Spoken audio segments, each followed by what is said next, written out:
another 30 seconds or so, and then we'll start the class.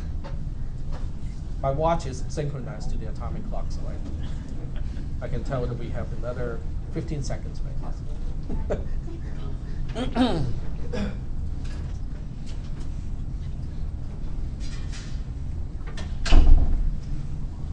And Happy New Year to those of you who like to count revolutions around the sun. It's just one more time, right? With an arbitrary, starting point. It's a circle. There's no starting point. There's no end.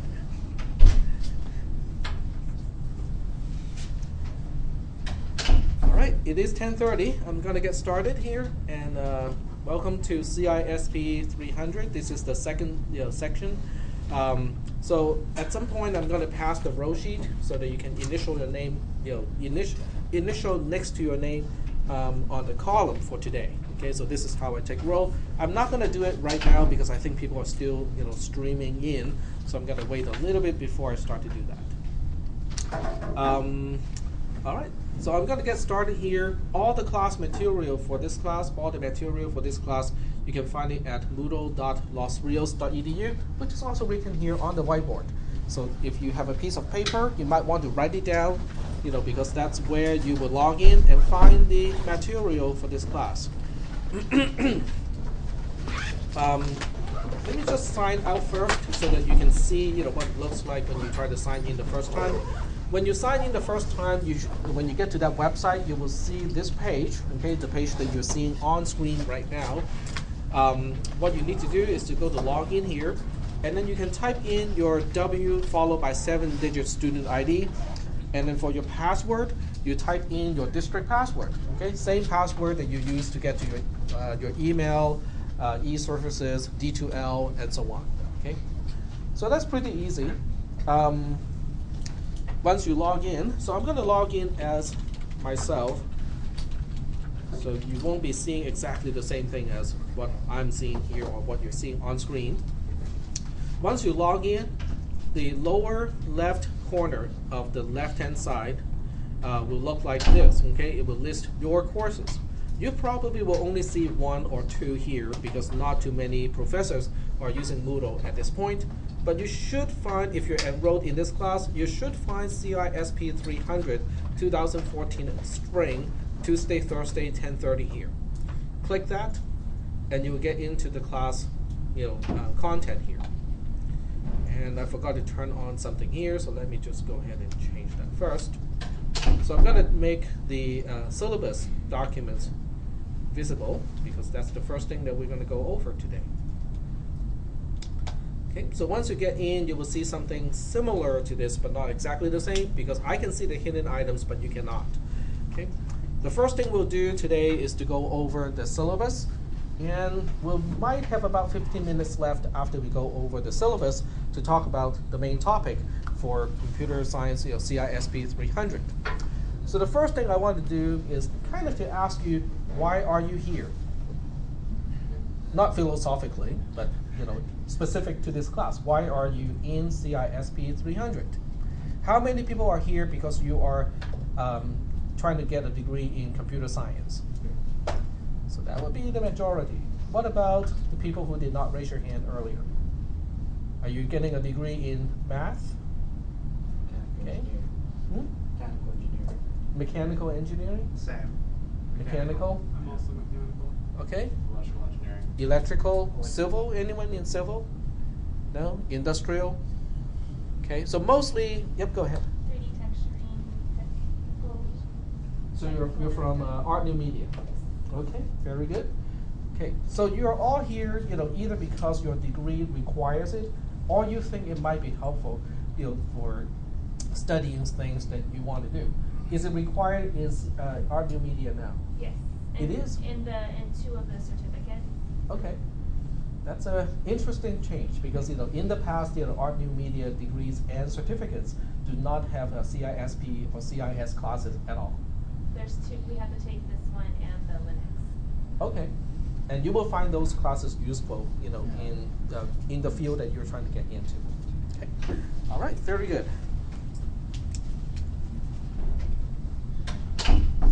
So So the first thing we'll do is to go over the syllabus for this class. This is section 10774. There are two sections that I'm teaching. One starts at 9 o'clock, the previous section, and the other one would be this particular section. Course information, nothing new. You should have read at least the description part already from the catalog. This course introduces methods for solving typical computer problems through algorithm design. Topics include assessing and analyzing computer problems in a top-down, divide and conquer approach that leads to a programming solution. It also covers programming plans and detailed design documents from which source code versions of programs are created. I'm going to change that, okay? I'm going to change the description in the college catalog, because what this class really is about are the building blocks of programs. Okay?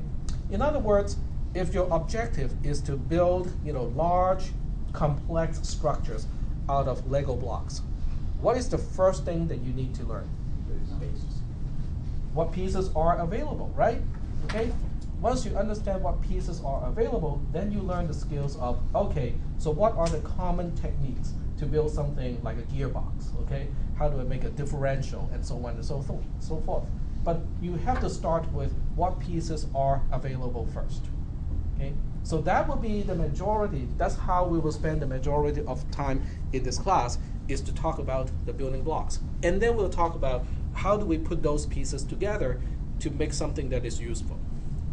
Okay? Student learning objectives. These are the things that you should be able to do after you complete this class. So I'm not going to go over this because it's too early to talk about this. This class is a 3-unit class, and as a 3-unit full semester class, we are meeting about 3 hours per week, okay, in classroom in the lectures. How much time are you supposed to spend in a class like this per week, outside of class time? 6 hours. About 6 hours, that would be correct, okay? Now, it doesn't mean that everybody is going to have to spend 6 hours outside of class time to be successful in this class. Some people who might have programming experiences before might only have to spend 2 hours outside of lecture time. Okay? Some people might need 10 hours outside of lecture time. So it all depends on you, how much exposure you have to programming already, and what else is going on in your life. Okay? But 6 hours is kind of the expected number of hours. We have 54 lecture hours in this class. Next slide talks about me. My first name is Tak, last name is Auyung. It spells A-U-Y-E-U-N-G. Most people just call me Tak. You can call me Tak, Professor Tak, Dr. Tak, doesn't matter. Because Tak is easier to pronounce than my last name. Right? Because we have 1, 2, 3, 4, 5. We have 5 vowels strung together, and then plus 1 consonant at the end. Okay, that makes it pretty hard to pronounce. When I get phone calls, where they have a computerized voice, they try to call my name. It's really weird. It's like Auyung. It's like, ooh. But they usually get the Tak part right. My office is number 7 in Liberal Arts 133. 133 is one aisle over on that side, okay, to the south of this particular building. So inside you will find individual offices. I'm office number 7. My office hours are Monday through Thursday from 8 o'clock to 9 o'clock. If you need to meet with me in person and you cannot make it to that time, you can talk to me ahead of time, and I can see if I can meet with you after this class, which would be a convenient time as well. Okay. My phone number is 484-8250. If you cannot talk to me over the phone, you can leave a message. Now, the really cool thing about the new system is when you leave a message, it is sent to me as a file, as an attachment. So I can actually replay that media file on my phone, on my computer, wherever I go. So it's pretty handy. My email address, instead of using the school address, I'm using this particular one. So I use a new email address per semester. And this way it's easier for me to keep track of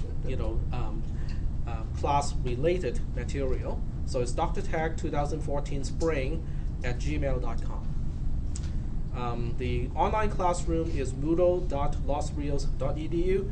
If you know how to get to D2L, just change D2L to Moodle, Moodle. That's it. Are there any questions about this particular slide?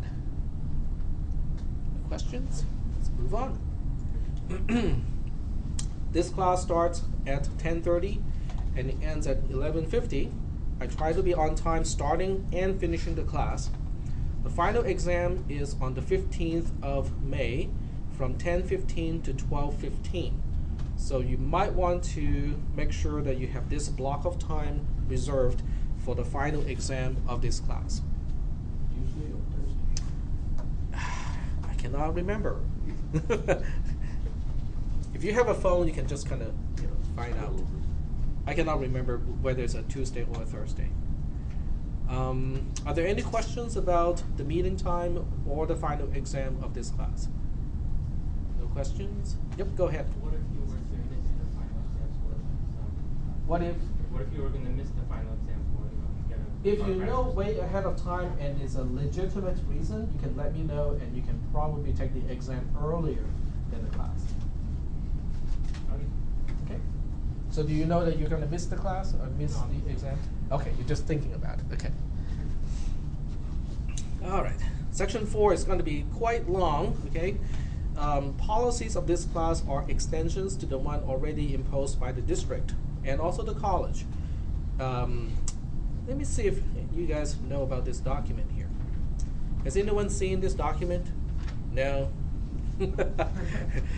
I think it's part of one of the links, the many links, when you enroll in classes, one of the links brings you to this particular document. So you might want to read it because it has a lot of information that might be helpful to you. It's a long document, but it starts with the spring 2014 calendar. And talks about deadlines and a few other topics. If you look at these pages here, you can see that it's a little bit difficult to read when it's small, the font is small. It talks about deadlines, e-services, registration labs, but for my syllabus, as far as my syllabus is concerned, it has to do mostly with, it's not here.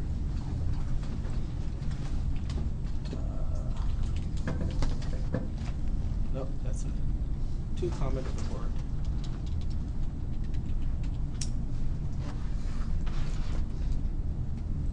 Those are the two policies. It talks about absences. There we go. Okay, so it talks about attendance requirement. So per policy P2222, students are expected to attend all sessions of class, blah blah blah blah blah blah. So you're supposed to read this document, at least this section by yourself. But the summary is also here already. Let me find my own page here. Okay. So you might want to read that first, okay, before you acknowledge that you know what the syllabus is talking about. We'll move on to what type of excuses are acceptable, or excuses that I have to accept. It's mandatory. Okay, if you are sick, okay, you're unfit to go to class because you just cannot, function, or you're contagious, it will be excused, okay? But you have to bring a doctor's note, okay, in order for that to happen. If you go to the health center here on campus, the nurse in the health center can give you an excuse as well if you're sick when you're on campus. If you're on jury duty, you can bring me a copy of the summons. You can basically block out all the information about yourself that I don't need to know, okay? You can just block it all out and then give me a copy of your summons. Or if you're on military duty and you're called, to do something, you can also bring me a notice, a copy of your notice, and that can be excused as well. That has to be excused. Is anyone active in the military? No? Okay. So here is a attendance quoted from the college catalog. which is something that we just read a little bit earlier. A student may be dropped from any class when that student's absences exceed 6% of the total hours of class time. Okay, so here's something that you need to calculate. What is 6% of 54 hours? I'm gonna cheat a little bit here. 54 times 6% turns out to be 3 hours, 3.24 hours, 3 hours and 1/4. Okay? And how long is one class meeting in this class? It's 1 hour and 20 minutes. Okay? 1 hour and 20 minutes, which is about 1.33 hours. So technically speaking, missing 2 classes is exceeding 6% already. But I'll be kind and round it up. So you are allowed 2 unexcused absences for this class. I think 2 classes would be 2.66, which is below 3.24. Once you start getting towards the end of the semester, then maybe we'll have already passed 6%. See, you are correct. Total. You're right. You should make it 3. Just make it 3. Round it up. But something does not compute here. Something does not compute here because we have 16 weeks, right? So out of 16 weeks, 0.06. So less than a week. And there are only 2 meetings per week. So something is not computing. Because 16 times 3 is 48, and you're conducting in 54 hours. I think it has to do with we have 2 hours allocated to the final exam and some of the other things too. The holiday. The holidays? Yeah, so it's not a full 16 Because we weeks. have like so many holidays in the semester. Like yesterday was a holiday, and then we have President's Day, and then some people will have an Easter holiday. And some holidays only impact Monday, Wednesday classes, and this is a Tuesday, Thursday class, which is usually not impacted by the holidays. Oh yeah, this semester. Yep. Well, I guess I'll just round it up. So 6% needs there'll be 3 absences, right? So 3. Thank you for the correction. So 3 unexcused absences will be considered more than 3. Okay, 3 is the maximum. Okay, so the 4th one will be excessive. Is that okay? All right. So later on, you guys can quote me because this is all getting recorded. It's all getting recorded, and I'm going to upload the screen recording to YouTube at the end of the day or at the end of the class, depending on when I have time to upload it. I try to upload it here on campus so it doesn't use up bandwidth at home. Each file is about 1.7 gigabytes, so it does take up some bandwidth to upload it. Okay. I Sorry? noticed you have a portable hard drive too. Or is that not? My portable hard drive is here Do you ever keep backups of your lectures? on YouTube. Yeah, that works. I'll show you guys how to get to it too. Do you guys want to know how to get to YouTube and access my We can. class recording? Just tell us the profile name. It's some profs. So you go to YouTube and you just type / some profs, SOMEPROFS, as one word. And once you get there, you can click videos, and it will list all the class recordings in a reverse order, chronologically reverse order. So the most recent recording will be the first one listed. And you can see the last one, uploaded was my lecture for cisp300, the PM class, the evening class on the 12th of December last year. Okay. So the one that I'm recording right now will be uploaded later today, and we'll have a similar name, which is 2014 0121 cisp300 10:30, because we are starting at 10:30. Yep.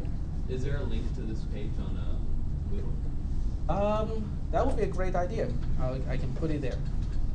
But it's also just some profs at YouTube, so you can also just Some people forget. Or in just a case. piece of paper. Yep. All right. So what we'll do is we'll continue with the syllabus. If a student is absent because of illness verified by the health center or personal physician, the absence must be excused and the student allowed to make up work missed. So that is also written in the catalog. This one is interesting because many people told me that they are not aware of these regulations. So these are regulations regarding attendance that is district-wide, supposedly district-wide. And these are the 3 items here. Okay, the first one is non-attendance at first class. Students who fail to attend the first session of a class may be dropped by the instructor. Well, do you have to worry about this part? No, because you're here. Unless you're watching YouTube, later today and go like, "Oh, I missed that class, today." The second one is excessive absence defined. A student may be dropped, due to excessive absences, and that's 6% of total hours of class time. And we just calculated that each class is 1.33, so 2 classes would still be below 6%. So the third class, would technically bump over the 6% limit. Instructors shall state in each course syllabus what constitutes excessive absence for that course. And that's why we are here. No-shows. Now this one is interesting because this is a programming class, it's all about logic. So let's read this sentence. Students who have not attended at least one of the 3 sessions of a class will be dropped as a no-show following the 3rd session of the class. Okay, so let's just read this sentence. So let's say, hypothetically, Tom. Okay, is anyone Tom here? Okay, so I can safely use that name. Okay, so let's say Tom missed Thursday. Okay, but Tom, is here today and will be here next Tuesday. So according to this sentence, can Tom be dropped because of no-show? Yes. Okay, so that's a common understanding that missing at least one of the 3 sessions is basically what qualifies that person to be dropped. Very good. If a class is scheduled for only 1 session per week, then students who have not attended at least one of the first 2 sessions of a class will be dropped. Well, that does not apply here because we are meeting 2 sessions per week. All right, very good. So that part is cleared up.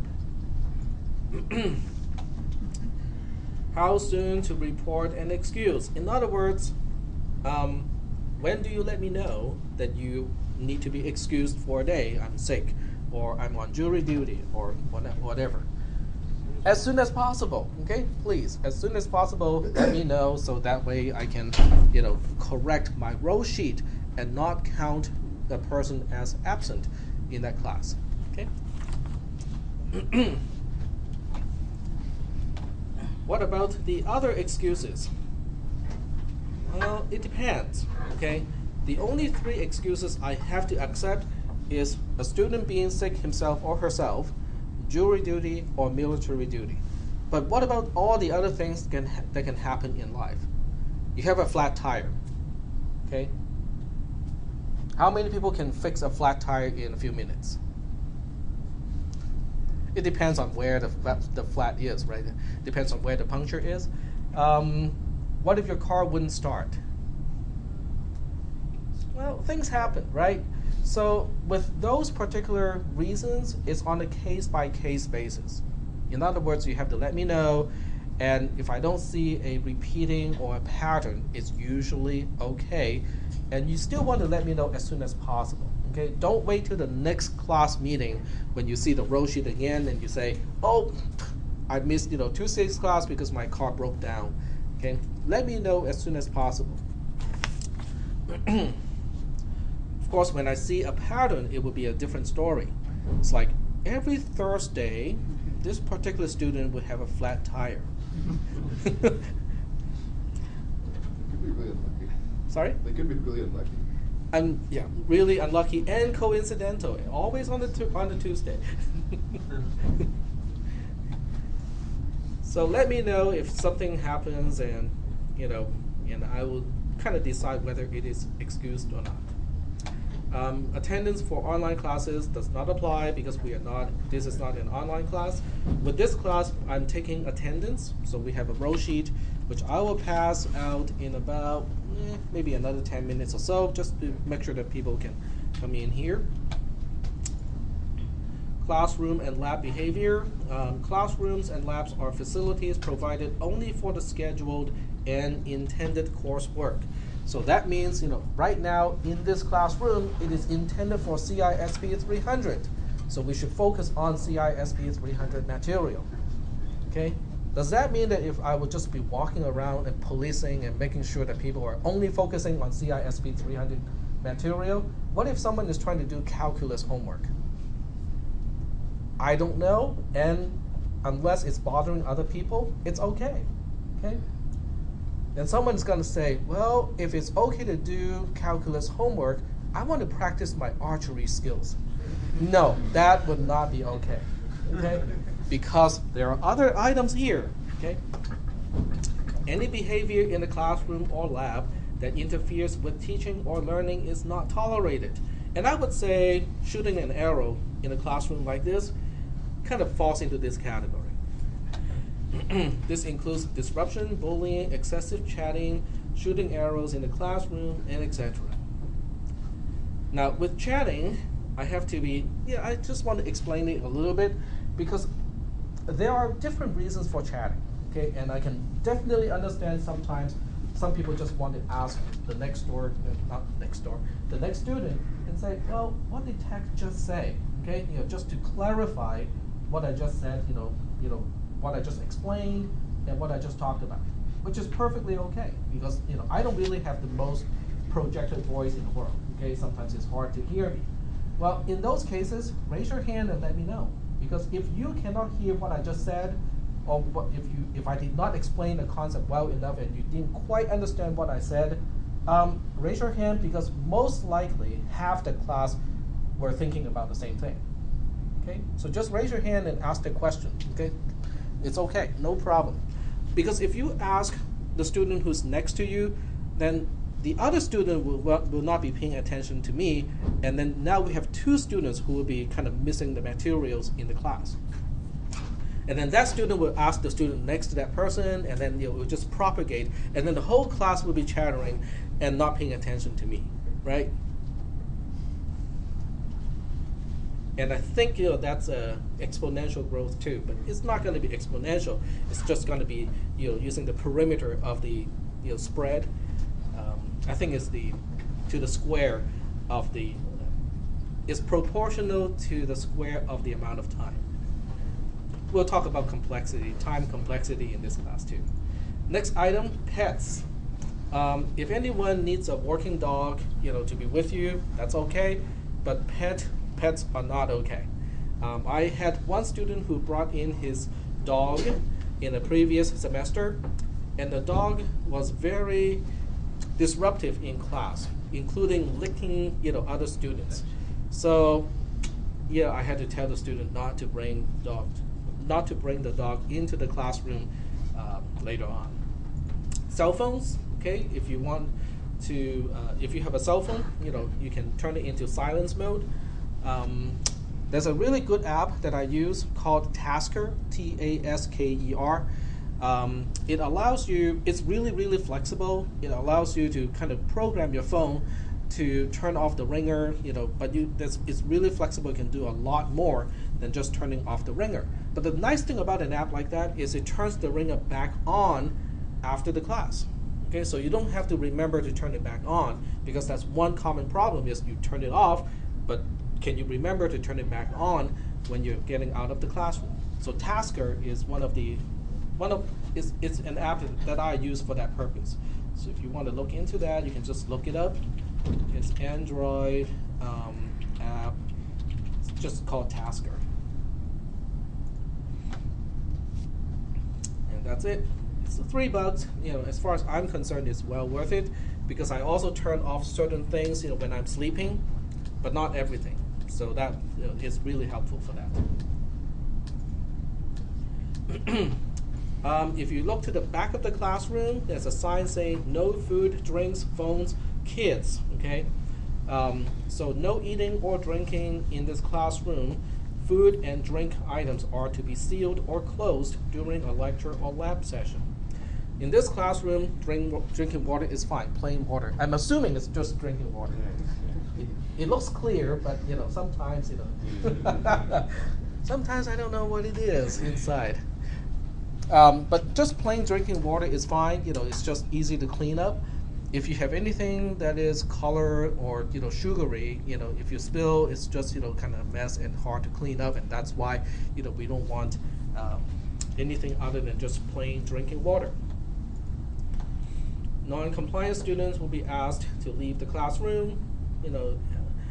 I typically would give people several warnings depending on what they're doing. Like people who try to practice archery in this classroom, I probably won't give like several warnings.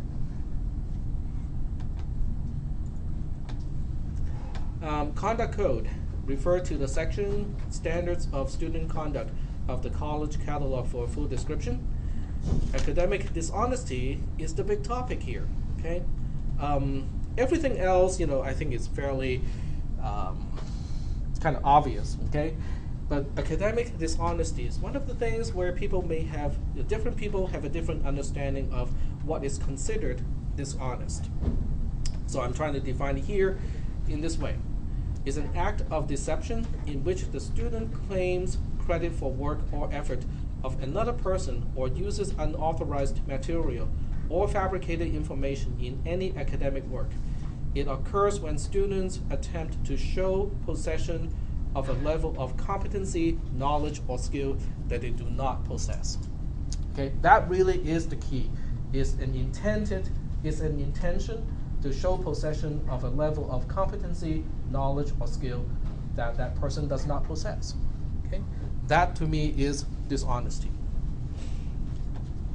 Any cases like that may be reported to administration, starting with the dean of BCS, Business Computer Science Division. An accumulation of these attempts, possibly from multiple classes, will lead to expulsion from the college. All students involved in the Dishonesty Act do not receive points for the work submitted, and this includes the person or people who even originate the material, but otherwise willingly, actively, or otherwise knowingly involved in the attempt. So the person who's giving somebody else to copy would also be, in this group here, not getting points for the work.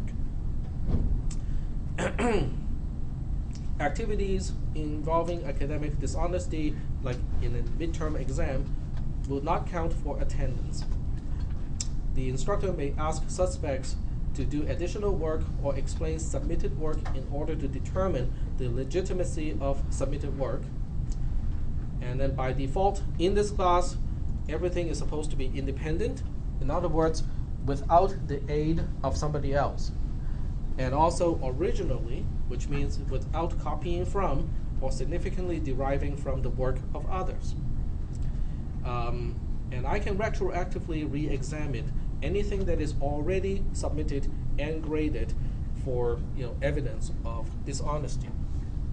Now, every single line item here is here because I have encountered cases that makes it necessary to explain it. Okay, I'm not going to waste the time to explain all those past cases here, but I just want to make sure that you guys understand what I'm talking about here. Are there any questions about this slide? Is that definition kind of consistent with your understanding of what is academic dishonesty? Okay. Now, I'm making this kind of really obvious, not to think that anyone in this class is going to do something dishonest, but I think honest students also want to be fair. Okay, because if you work hard to get a good grade, the next person who did not actually have the knowledge and the competency, do you think that person should get the same grade as yours when that person did not work hard and just use other means to turn in work to get the points? Okay. Doesn't work, right? I don't like it either, and that's why I try to make this clear and try my best to make sure that everybody is honest in this class.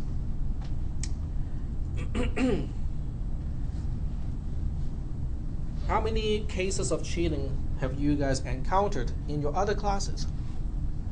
None? Very few? Okay. Has anyone heard anyone from who study at Berkeley or some other competitive UCs? No? Okay. Well, you will hear stories as you get closer and closer to transfer.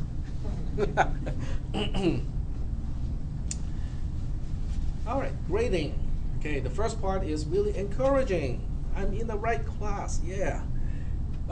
Anyone who gets less than 12.5% of all the points in this class at the end of the semester is going to get an F. Think that's fair? Okay.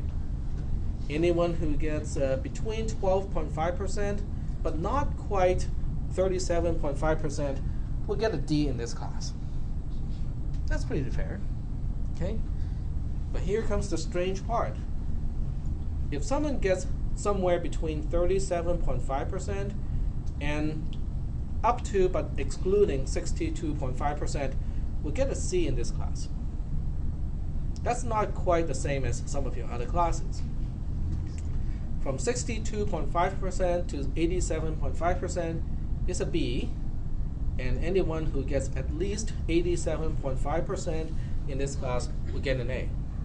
So that's how I map the score in terms of number of points to your letter grade at the end of the semester. Are there any questions about this slide? Okay, here's my question. Okay, does that mean this class is easy? Why not? Easier to get an A, but that means it's hard to get an A. Well, it has to do with what type of question I ask in the exams. Okay, so I typically do not ask anything. I don't have anything to pad the percentages. So there's no easy question to pad the first 60% or something like that. So a typical class like this, when you look at the proportions of A, B, C, D, F in my classes, it's about the same as a similar class at a UC or with other cisp300 classes. So it's not any easier, and I don't think it's any harder either. Okay. Now, at the end of the semester, if someone is getting out of this class with a letter grade of A, I would say those people are well prepared for cisp 360, and they will probably be okay in the subsequent computer science classes as well. People who are getting B's out of this class, I think they're ready to for cisp 360. They might have some little misunderstanding of some concepts or be very careless in the exams, okay? Because that's one reason why people get a B instead of an A. It's just being careless and miss points unnecessarily. But when we get to the C part here, if someone is getting a C out of this class, I would say that person should study a little bit more of the topics in this class before moving on to cisp 360. Because to me, getting a C out of this class is missing enough material or concepts that will make a kind of shaky foundation for cisp 360. Okay, still pass it. Okay, you can still move on to people like that can still move on to cisp 360, but it will be shaky. Getting a D or an F out of this class definitely needs to take the class again. And there are classes like this class that some people may have to take more than once. It's like my sister, okay, who has been an A student all her life in middle school and high school, okay, in San Francisco. She went to UC Berkeley and was doing really well for the first few classes too. She got to organic chemistry, and what happened? Okay, she got the first D ever in her life, and it was devastating. It's not because she did not study. It's not because she did not value her classes. It's just that the material was too hard. Okay, it was just too hard for her to take on organic chemistry in that semester. So just think of it that way. Sometimes we need a second taking of the same class just because well, it just takes a second exposure to a class, and it's okay. Components and proportions.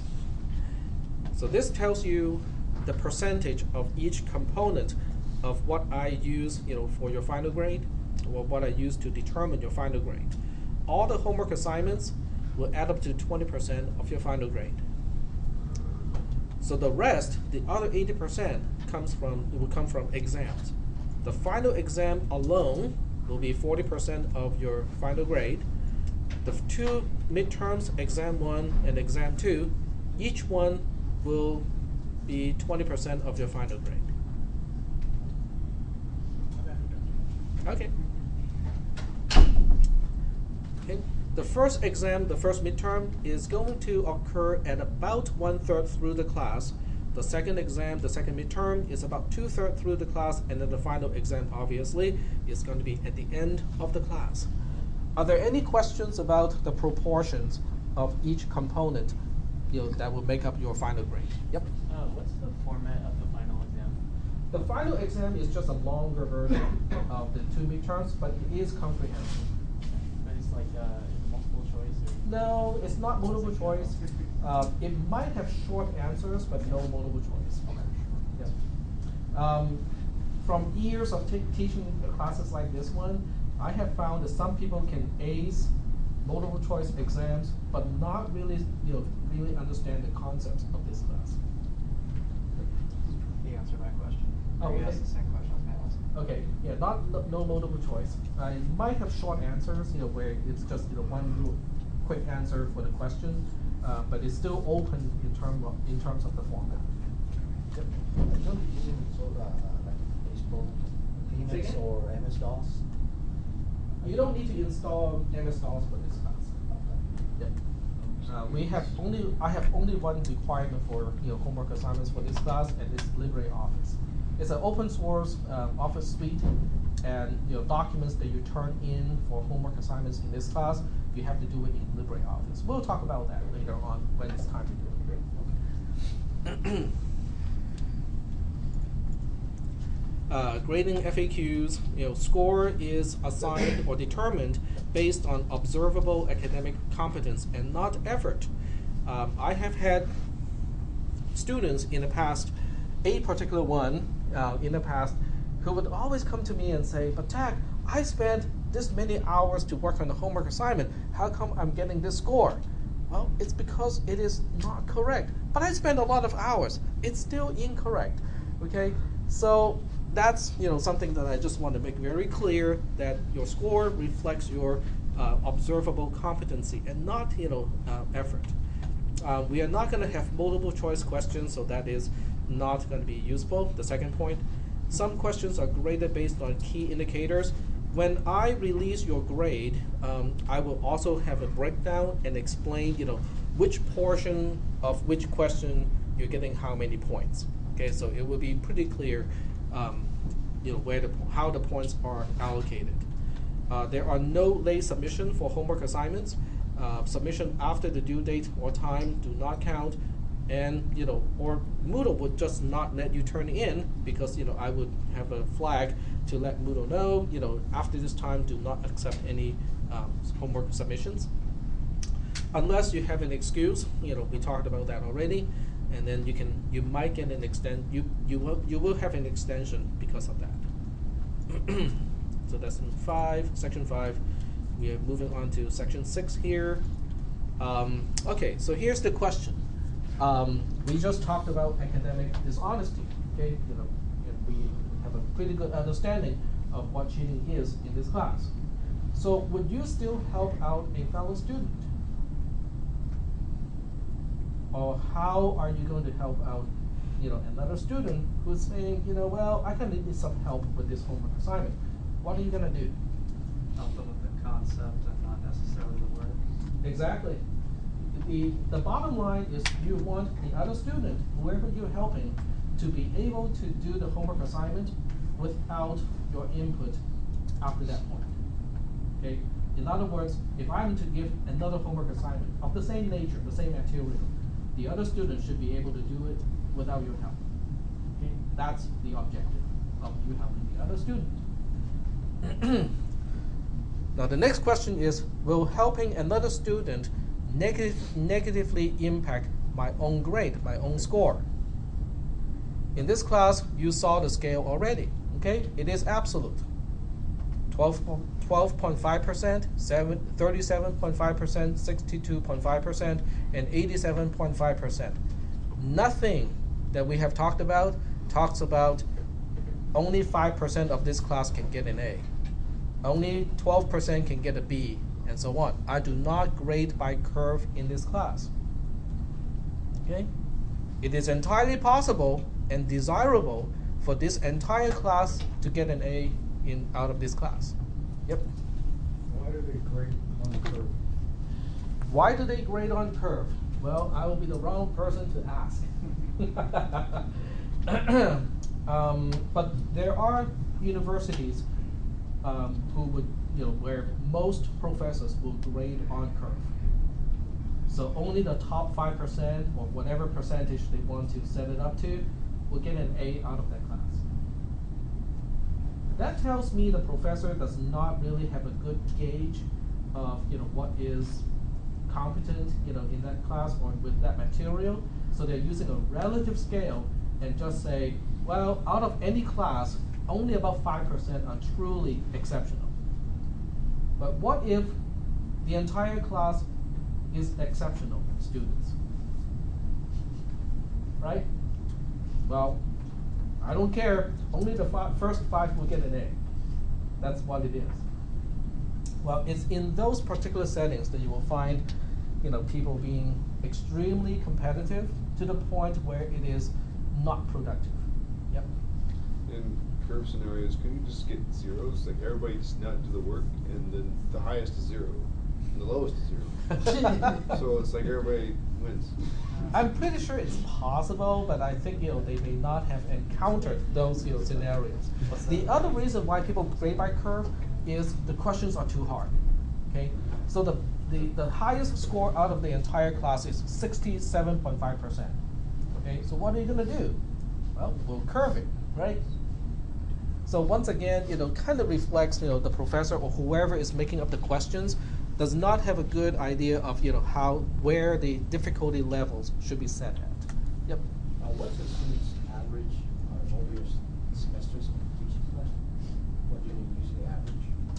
I would say the majority of the students would get Bs, with a good portion of students getting As.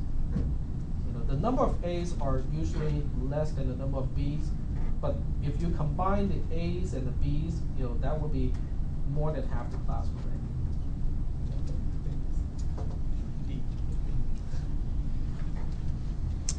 All right, so this slide is, are there any questions about this slide? How to help out a fellow student? Why would you help a student? Well, why would you help another student? Go ahead. I have a question about the last slide. If you don't mind me changing the subject, but about the exams, as far as there being only 2 exams and a final, we don't really know what to expect, and since there is so few exams, are you going to help us prepare for what is to come on those exams? Are we gonna do Yes. that? 1 week before an exam, whether it's a final exam or one of the midterms, 1 week before the actual one, you will get a practice exam. So the practice exam is not usually, it is exams from previous semesters. So we are talking about actual exams from previous semesters as a practice for this semester. Yep. And I can do it because I never recycle questions, as far as I can remember. In other words, if someone digs all the way out back to 2002, maybe I have forgotten some of those questions and asked them again. It is possible. But after all, there are only so many types of questions I can ask, about a certain topic.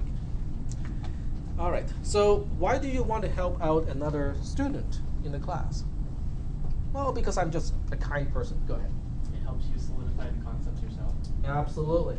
That is absolutely true. So you're not only helping the student who's asking for your help, you're helping yourself as well.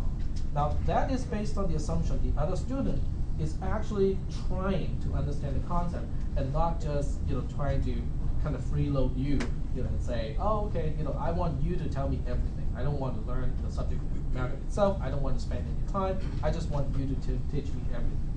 Okay, but assuming the other student is about the same level as you and is really trying, the process of explaining something helps you understand the concept even better. And why do you think I know that? You do it yourself. Exactly. I was in industry for 8 years, as a software engineer, working with low-level type of programming and also high-level programming. And I understood the concepts. I can definitely function as a proficient programmer and a developer. But when I start to teach, some of those concepts just completely crystallize. It's like it just becomes a lot more clear why things are done the way it is and how it connects to everything else. So that's why helping another student can be helpful to you as well. Study habit. I don't think you guys really need this slide, but I'll just go over it anyway. First, class attendance is really important. As far as I'm concerned, a lot of this is based on how I got through college. Okay, so it's based on my own experience. When I went through college, I absorbed, I would say, 85% of the material from lectures. Okay, textbooks are not that helpful to me. When you're in class, pay attention in class, bring something to take notes, and just try to engage. Okay, try to pay attention to what I'm talking about. And I know sometimes I can be very boring. The subject matter can be very dry. So but still, make an effort.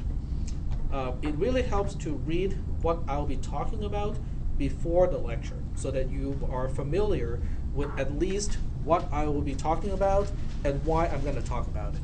Okay, you may not know all the details. Okay, which is the reason why I'm lecturing. How many people have taken an online class? And where is the lecture portion of an online class? Just reading. For most online classes, it's just reading. And how is that different from an actual face-to-face lecture? You can ask questions, exactly. Instead of being self-taught. Mm-hmm. And you can have discussions too. There will be times in this class where you guys can have discussions. You will have. I'll be the coordinator in that case, but you will be able to exchange ideas in class in real time. Coach doesn't always tell you everything. Sorry? Coach doesn't usually tell you everything. Some part of it. Experience. Well, correct. And also sometimes I can explain something in a certain way, but I may not explain it well enough the way I write it. To some people, at least, okay, because people read differently, they understand material differently. Some people like the way I write. Some people really absolutely hate the way I write, which is really terse most of the time. Okay, so it really helps to be in class, and when I go over a topic, slow me down. Raise your hand, ask questions, or you can also. One thing that people do all the time is to point out my mistakes in class. Okay, and that's active participation. Okay, I make mistakes all the time. Well, not all the time, but sometimes. Okay, but spotting my mistakes and letting me know, but Tag, isn't that supposed to be blah? Yep, you're right. Okay, well, that's good too. But I'll be honest and tell you that most of the mistakes are not intentional. They're honest mistakes. Okay, the other thing is try to study or go over the material, even though you're just spending like 15 minutes, okay? Go over the material right after the lecture when you still have it in your mind. Because 2 hours, one day after the lecture, most people cannot retain all that information anymore. If you just go over it right after the lecture, 15 minutes, 10 minutes, it's going to be helpful. Start on homework assignments as early as possible, okay? Because procrastinating does not reduce the workload, okay? If you start early, then you will have another lecture to ask questions, because most of the time, if not all, your homework assignments has a due date that is 1 week after it is assigned. So that means you have another lecture in between that you can use to ask questions about the homework assignment itself. Okay? So it helps to start early so that you can ask questions before it's too late. After an assignment is due, you want to study my solution, because the way I usually do it is the homework assignment is assigned at the beginning of a class, and then there'll be another class in between, and it's due the next week, right before class starts. In this case, 10:30.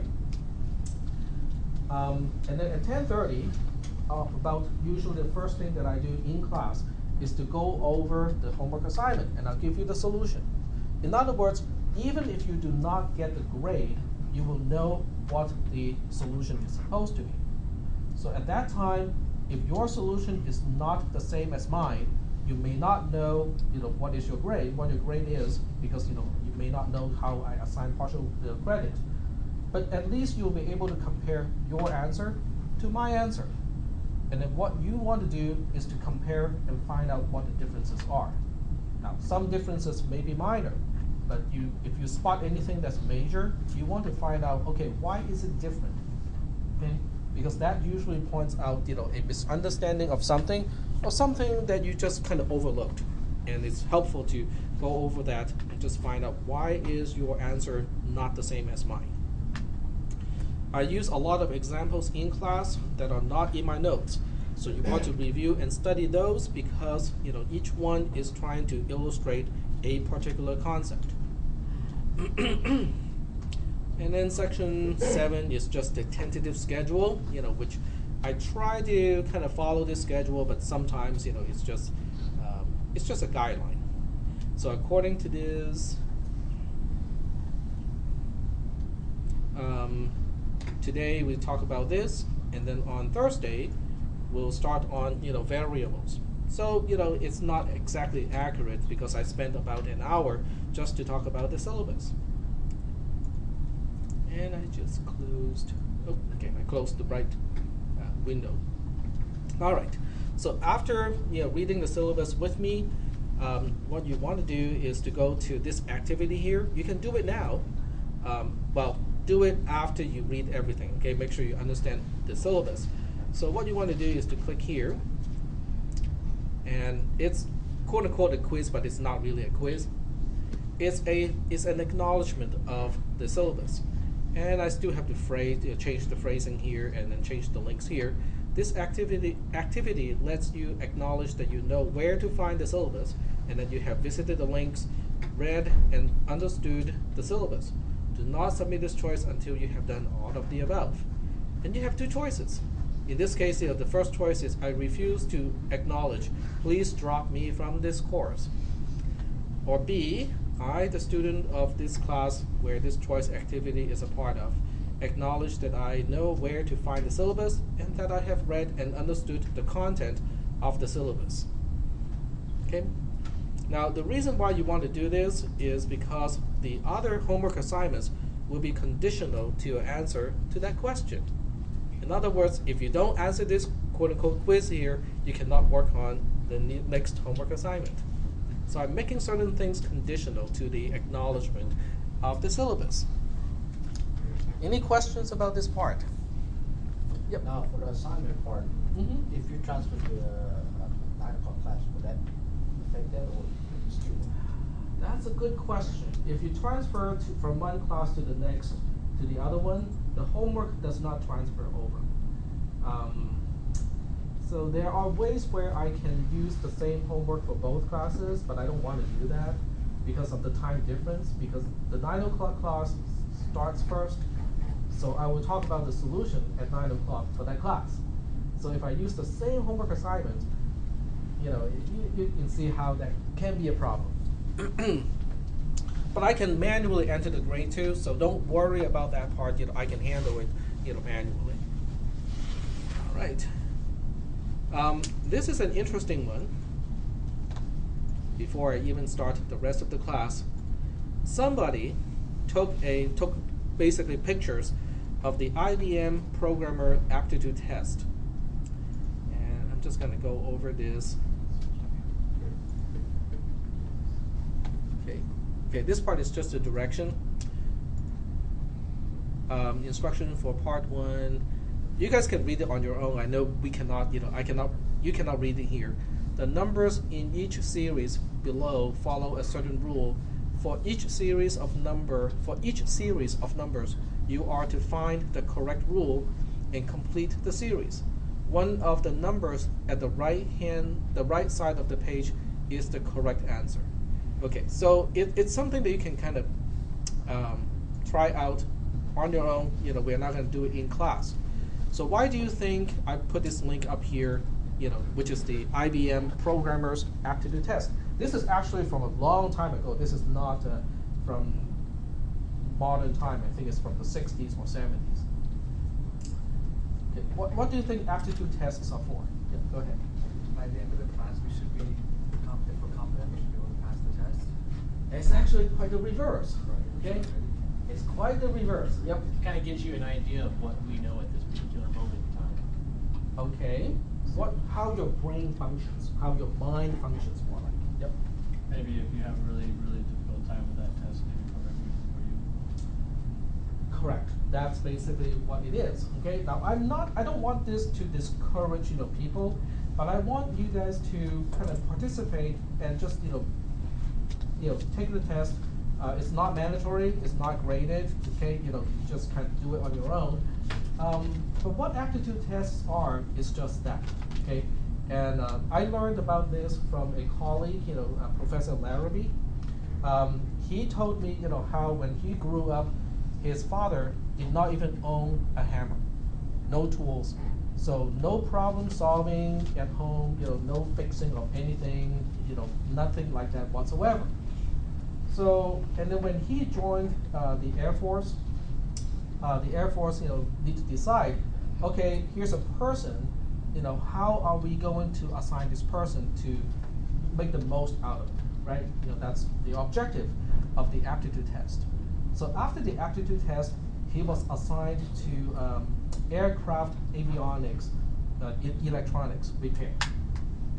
And here's a person who has never been exposed to problem solving, fixing anything whatsoever.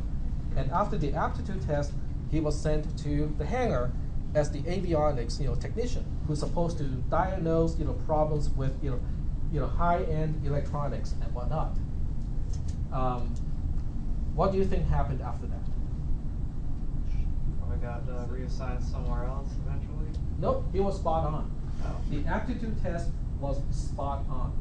Even though he was not exposed to, actual, problem-solving experiences, he had the aptitude, he had the knack, so to speak, to do problem solving.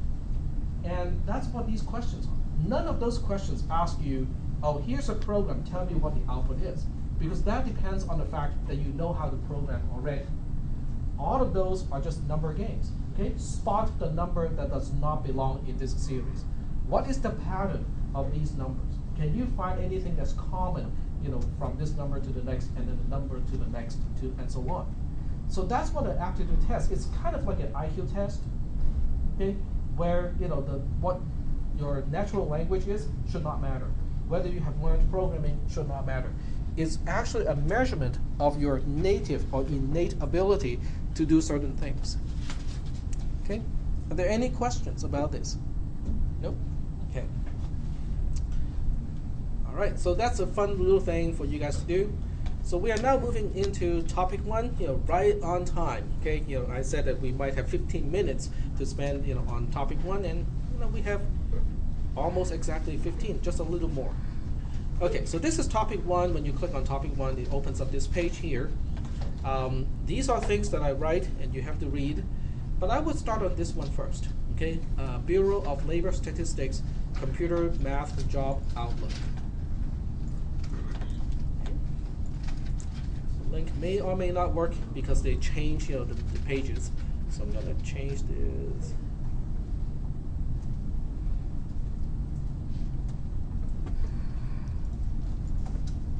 All right, so there we go. All right, So what the Bureau of Labor Statistics has done is they have collected information, studied it, and created the outlook for different types of occupation. Since the majority of this class is in computer science, I'm just going to use this as an example. On the other hand, if you're in engineering or math, just find the right category, and you can find information about the career or occupation that you are interested in. So in computer and information technology, they will list the different types of occupations. The first one is computer and information research scientist, computer network architects, computer programmers, computer support specialists, computer systems analysts, database administrators, information security analysts, network and computer systems administrators, software developers, and web developers. And you can see the other columns will tell you the entry-level education, doctorate or professional degree, bachelor's degree, and then the last column will tell you the median pay in 2012. So this gives you a general idea of what type of occupations are inside a particular area. If you click on one, okay, so let's say most people in this class are probably going to click software developers. Okay, so if you click on that link, then it will expand and it will tell you more information. What software developers do. Okay, so it will describe the job or what they do, work environment, how to become one, the pay, job outlook, which is one thing that you really want to pay attention to, because in this particular case, it is projected to grow 22% from 2012 to 2022. Do you think 22% as a growth of a particular occupation, do you think is below average, about average, or above average? It's way above average. Okay, that's way above average. Well, I can see much faster than the average for all occupations. Okay, the growth is a large increase. Is the main reason for the rapid growth is a large increase in the demand for computer software. Okay, let's take a look at this sentence a little bit. Okay, large increase in the demand for computer software. Why do you think that is the case? What is fueling this growth? Mobile devices is a big reason, but mobile devices on their own is useful, but it's also an enabling technology to enable different types of programming as well. So we are not really just programming the mobile devices. We are also programming in the back end, in the infrastructure of computer networks. Okay. Can someone describe what I'm holding here? Other than the battery compartment is really big. An Android phone. It's an Android phone. Okay. Mini computer. It's a mini computer. You're getting closer. It's a very small computer pretending to be a phone. Now I say it's pretending to be a phone because being a phone is no longer its primary job anymore. Okay? I make a phone call every 2 days. I make one phone call every 2 days or so. Okay? And what do you think I use this device mostly for? Games. I don't have any games. Well, I do, but it's for my son. My son, yes. Perhaps music. Angry Birds Star Wars edition. Yeah. What else do you think I do on this phone? Gmail. Email? Text message. Well, I don't do a lot of texting, but communication with other people. What else? Google. Google. Server administration. Yeah. Okay, I do server administration from a cell phone. Okay, I can shut down a server, update and do all kinds of stuff here.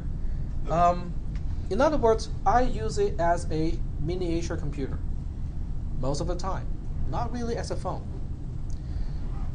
Okay, but getting back to the sentence or the part of the sentence that I have highlighted, why do you think there's a large increase in the demand of computer software?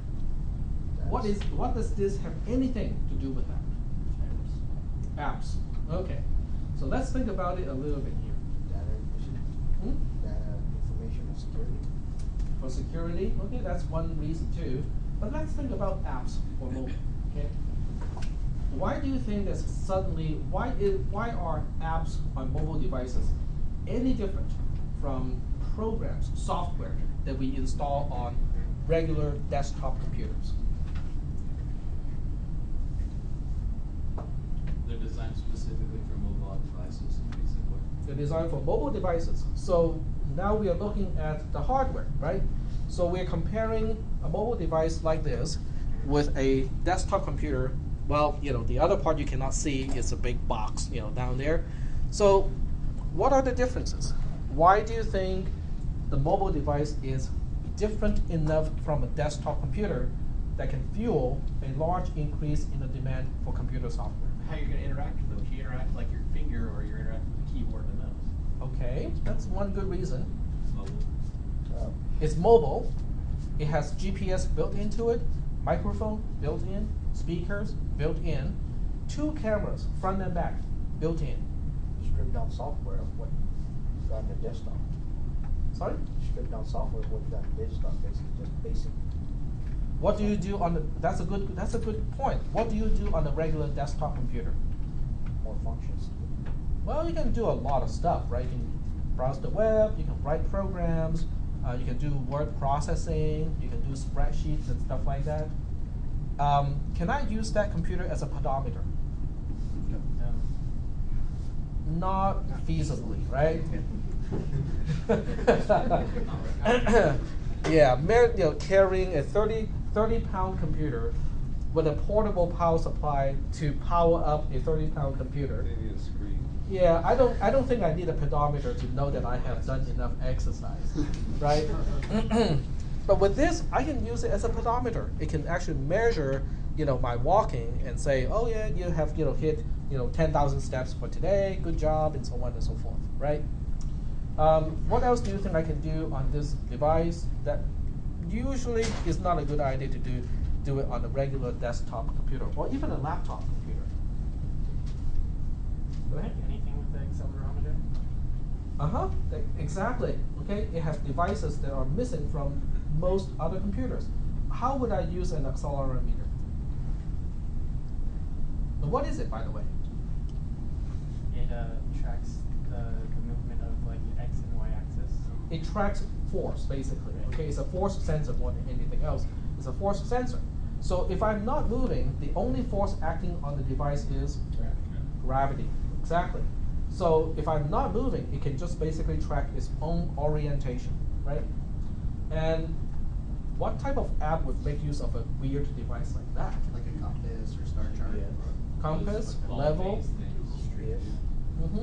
a game, like that. Okay, there are games that resemble some of the older, really archaic game where you have a little, BB inside and you can just roll it around. A level? A level. Okay. What else?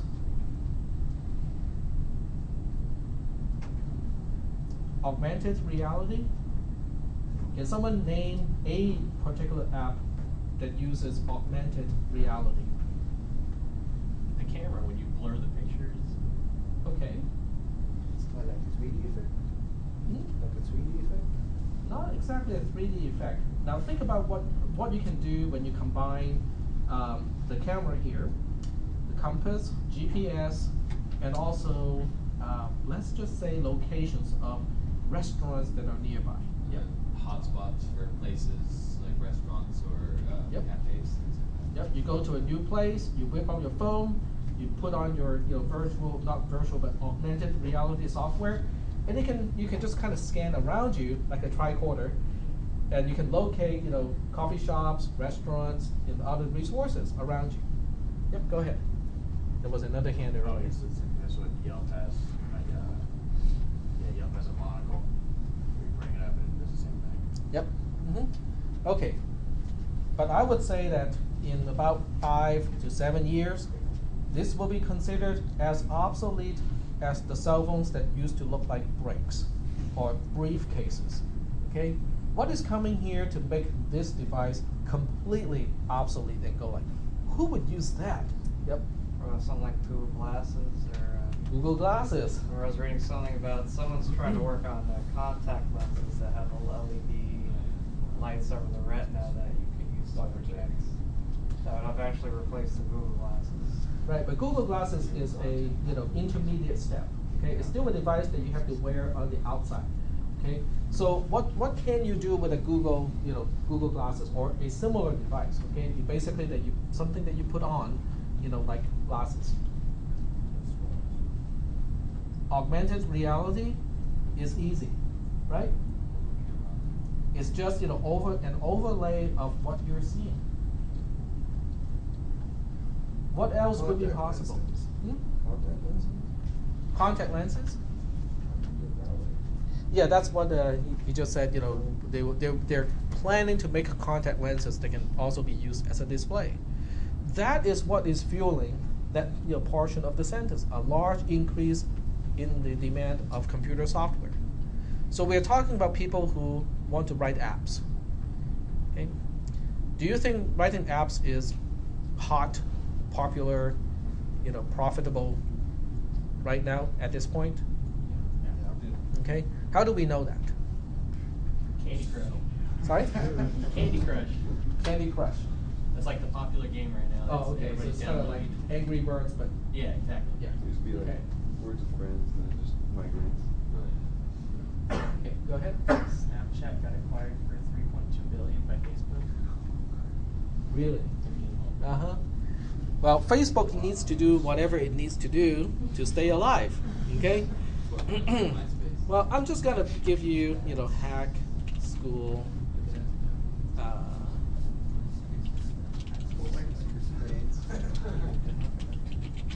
Now, it's not schools for hacking.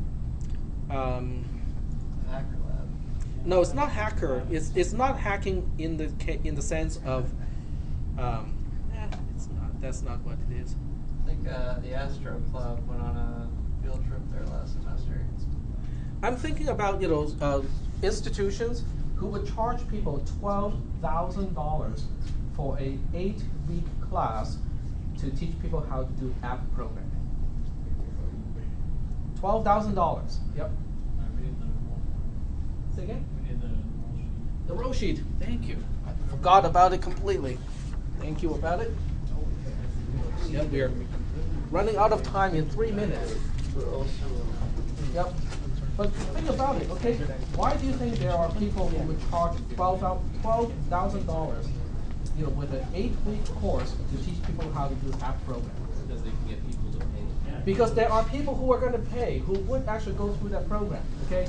According to the advertisement, you're guaranteed employment, but in the end, when they actually do a study, only about 10% out of those people got jobs. So the other 90% paid $12,000.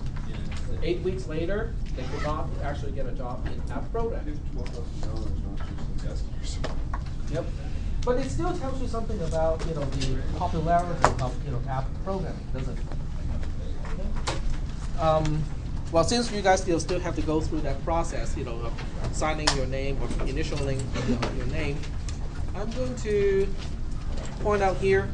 I would like you guys to read Developers and Algorithms, which is the first link in topic 1, because we will talk about that on Thursday. Okay? Now, as you read all this stuff here, I know not everybody here is a computer science student. Okay? So you want to kind of read it and think about how it applies to what you want to do. And if you have any questions, bring it to me, and we can talk about it in class. Yep, go ahead. Usually it's only about once a week. Let's go ahead. If you're on waitlist, okay, that's a good question. If you're on waitlist in this class and you can't take the 9 o'clock class, I would strongly suggest you to enroll in the 9 o'clock class. Now, if you have a class starting at 9 already, and this is the only class that you can take, send me an email, okay? And I would, when the roll sheet comes back to me, then I know how many people who are enrolled are missing on the first day, and then I'll move people from the wait list, into the class. I will send you the permission number to do that. Yep, go ahead. Is there a book assigned to this class? Nope, there are no books. The links on the website are the reading material for this class. Go ahead. If we're on the wait list, do you want us to write our names on the paper, or? If you're on wait list or you're, Just if to you're show that on, we were here. okay, if you're on wait list, the roll sheet should have your name on it. Oh, okay. So you just initial next to your name, and then I know that you're here. And I will just be moving people into the class as people who are enrolled, miss the class get dropped. But once again, there's a new section of cisp300. It starts at 9 o'clock right before this class, same classroom. So even if you're already enrolled in this class, if that time is a better time for you, you can move ahead. You can move 1 hour and a half ahead into the other class, because the other class right now only has about 20 people, which means it has room for 22 more. So if you want to move, move. If you're on wait list in this class and you can't make it to the 9 o'clock class, just go ahead and enroll in the 9 o'clock class. Same room. Same room. Yep. I'm just repeating the material, twice in the morning. Any other questions? Questions? Yep. Go ahead. We changed to the people in the 9 o'clock class, versus attending the count for their class as well. Say again? People in the 9 o'clock class, this count as attendance? Will this count as Attending the first class? Yeah, like as it's showing up now, but Yeah. it counts for the 9 o'clock class. If because you're it didn't if you're enrolled in a 9 o'clock class, it has its own row sheet. No, I mean, if you're gonna change right now to 9 o'clock. Yeah, does this count for, say, if you miss one out of the first 3 days, you get dropped as no? Oh, no, It can't show that, up. it will be fine, because, if I can find your name in either, section, it counts as, yes, you're here.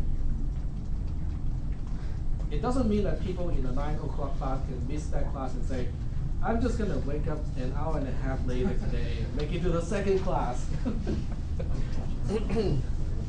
Yeah. That's another question. Maybe you have some plan that you didn't plan for, or not plan, no, that doesn't make sense. There's something that arose that you didn't plan for that happened like around the second class. Could you come to the 9 o'clock class and let you know about that? Yeah, just let me know about it, because, the major concern is, the two row sheets are separate. So if you don't mark your name, then I will just look and go like, oh, missing, right? So you just have to let me know ahead of time. And then the progress or the pace of the two classes can be off by about a week or so. Just from experience, I know that sometimes one class can be a little bit faster than the other one. So that means, you may, if you go to the other session, it may be ahead of you, or it may be, some material that you've already done. Yep. Yep. But if you let me know ahead of time, it's okay. All right. Where's the row sheet? Okay, it's still being completed. So the other class still open? Hmm? The 9 o'clock class still open? Oh yeah, definitely. Yeah. Last time I checked, it only had 19 rows. So it has a lot of. So don't leave until you have, initial the row sheet. I'm sorry I forgot about the whole thing. Third one show up earlier, so 9 o'clock class, we just have to sign our name for this class. Yeah, but I would try not to do that. If you're here in this class, you attend the class here and now. If you're in the 9 o'clock class, you attend the 9 o'clock class. Okay, so it's just not all the time, but. If there's something that pops up, it's something that you cannot plan for, yeah, it's okay occasionally, but don't make it a habit. It's not that flexible. Okay. Yeah. Thanks, Professor. Hello, I remember the 9 o'clock class, and on my phone, I got in.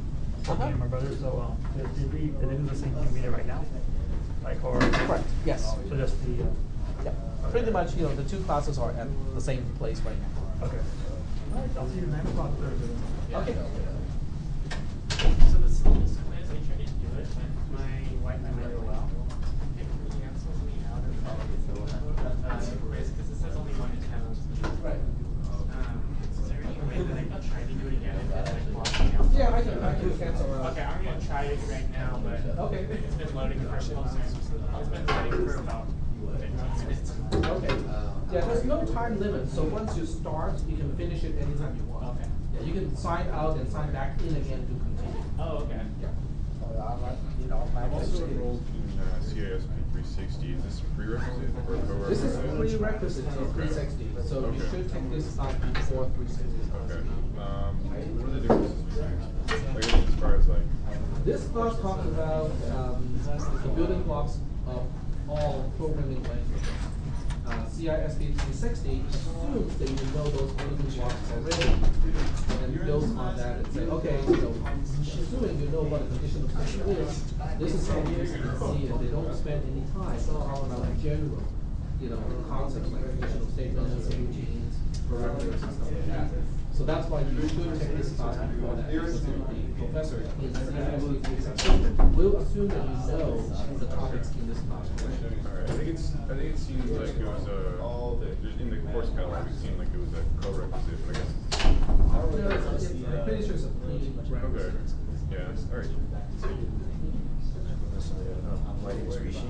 I have the 9 o'clock hour free.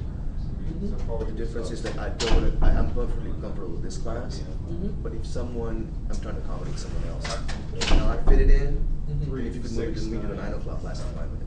Okay. Right. Well, I cannot move you. But if you save me a spot, then I can drop and get in there, because if I drop and if I don't have it, I'm screwed, Because I'm perfectly happy here. Okay, sign up for the 9 o'clock class first. If you successfully sign up in that class, No, then it won't let me do that. Oh, it won't let you? Yeah. So I'm just trying to accommodate someone else. If someone is like that, let me know Okay. and I'll help them out. Okay, I see what you mean. You get? Okay. Yeah, because I'm fine with this class. Okay. I just have 9 o'clock hour free. Okay, thank you. You're welcome. I was wondering, referring to a wait list on number 8. When do we know if we possibly do that? Yeah. The 8 is pretty, there's a high probability you'll be. So there's people on the wait list still access this website? Okay, that's something that I did not talk about. I kind of figured that's why I wanted to ask about it. So You can, let me see if I configure it this way already. Just hold on 1 second, since you're the first person to ask. yeah, I was surprised all the people on the wait list. I'm like, well, I'm number 8, not 20th, but still, like, I know, like, most of the time, if you're not on the wait, or if you're not enrolled, you can't see most of the files or something. Right. Okay, so what I'll do is I'm going to look at